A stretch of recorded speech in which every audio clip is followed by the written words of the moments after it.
And welcome back to the WHHI Daily News. Diane Fisher-Simmons has joined us. As you know, she is our arts, events, and entertainment correspondent. Hi, and my Robyn. friend. Good to see you, Diane. Always good to see you, Robyn. I'm filling in for Allie today, so kind of a surprise for you. That's nice.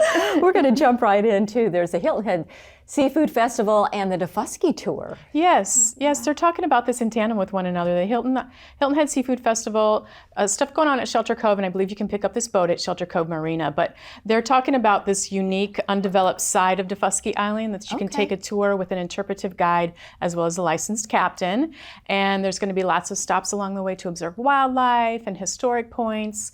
I'm going to talk a little bit more about the Black History Month and the Gullah celebration, and there's a lot of Gullah history on Daufuskie. So that's a nice thing to be able to kind of partake of if you're so inclined. And if you just go to HiltonHeadSeafoodFestival.com, you'll get more information about the boat tour itself. And is that going on this weekend? That's through the 24th. Okay, through the 24th. And now the Gullah celebration is going on all month long. The Gullah celebration right in tandem with the Black History Month all through month of February, And the most forthcoming things they have on the calendar right now is the poetry series is actually tonight, Thursday night, the 22nd. That's at 7 o'clock at 840 William Hilton Parkway in Unit 2. And then Mount Calvary, this is a mouthful, Mount Calvary Missionary Baptist Church is hosting a gospel concert. Oh, wow. That would probably be something to hear and see. Is that the church that is on Squire Pope Squire Road? Pope, yep, Oh, 382 that has a new Squire Pope Road. Sanctuary. Yes. They have, and they have such a rich history, and they're going to be doing a lot of storytelling and prayer time, and probably soul-stirring melodies. Nice. It promises to be something really awesome. I would love to try to get to see that. That's Friday, so that's the 23rd, tomorrow night if you're watching on Thursday, and again, 382 Squire Pope Road. Okay, very good. And then Tick, Tick, Boom. So there is a new theater group in town called the Sea Glass Stage Company, and they perform at the kind of renovated Coligny Theater there at Coligny Plaza. So I'm going to actually go on Sunday afternoon, and you said you're going to try to go. So Tick, Tick, Boom. I've never seen the show. It's a musical. It's a musical. It's a semi-autobiographical musical about the life of Jonathan Larson, who we know mostly by way of Rent. So this is kind of what came before Rent. Okay. And he goes back later to work on a previous work that becomes Rent.